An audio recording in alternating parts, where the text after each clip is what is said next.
સુરેન્દ્રનગર જિલ્લાના ખોડુ વિસ્તારમાં ગૌચરની જમીનો પર બેફામ ખનીજ ચોરી થતી હોવાના કારણે માલધારી સમાજમાં ભારે રોષ જોવા મળી રહ્યો છે। તંત્ર દ્વારા ગેરકાયદેસર પ્રવૃત્તિ અટકાવવામાં વારંવાર નિષ્ફળતા મળી રહી છે। ખનીજ માફિયાઓએ ગૌચર જમીનોમાં મોટા પાયે પથ્થરોની ખાણો ખોદી નાખી છે, જેના કારણે પશુઓ માટે ચારો શોધવા મુશ્કેલ બની ગયો છે। આ ચોરી અટકાવવા માટે માલધારીઓએ માલઢોર સાથે રાખીને અનેક વખત વિરોધ પ્રદર્શન કર્યું છે, છતાં સ્થિતિમાં કોઈ સુધારો આવ્યો નથી।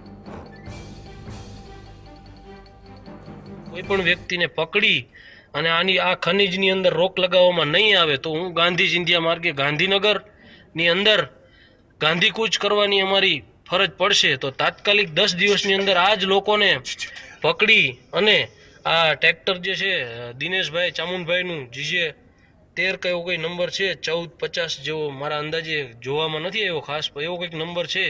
તો એ વ્યક્તિ રોજ અવારનવાર રાતે આ ખનીજ કરોડો રૂપિયાનું એ લોકોએ કૌભાંડ કરેલું છે, આની અંદર પથ્થર લઈ ગયેલ છે।